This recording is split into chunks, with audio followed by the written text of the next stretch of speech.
everyone! Today we will be talking about Sante Barley Fusion Coffee. This is one of the best sellers of Sante International.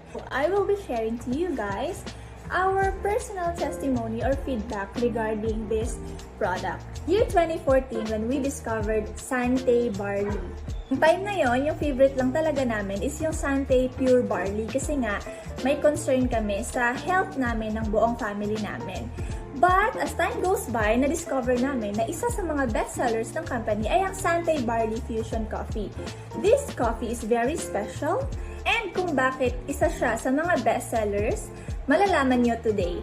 This is a healthier coffee made up of Robusta beans, organic barley grass from New Zealand, stevia, and non-dairy creamer. And aroma pa lang, grabe, nakaka-relax na. Let's talk about Robusta coffee beans. As we all know, maraming health benefits ang pag-iinom ng kape. Si Robusta beans, mas mataas ang kanyang caffeine content compared to other coffee beans. So others might think na hindi siya maganda.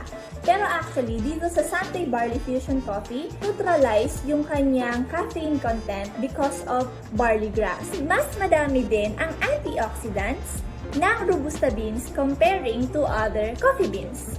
So, just imagine the health benefits that we can get sa Robusta coffee beans and sa organic barley grass. Bonggang-bongga, diba? All in one product.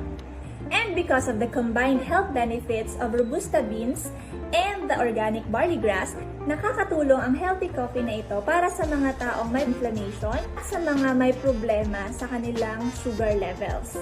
Para rin sa mga may problema sa kanilang digestion. Ako po personally, hindi po ako coffee lover. Kasi before, umiinom ako ng kape, pero narereklamo ko talaga, nagkaka-palpitations ako and umaangat yung acid sa katawan ko. Sumasakit yung sikmura ko. Kaya hindi talaga ako mahilig sa kape.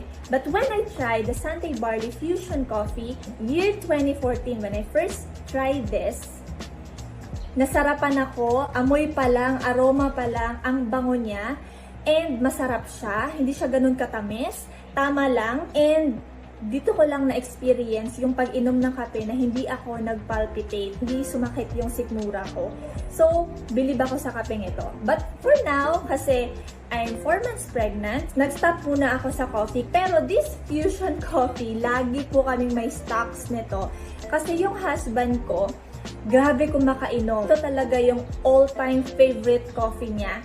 So kahit nagta-travel kami or pumupunta kami sa iba't ibang lugar, talagang nagbabaon siya ng Sante Barley Fusion Coffee.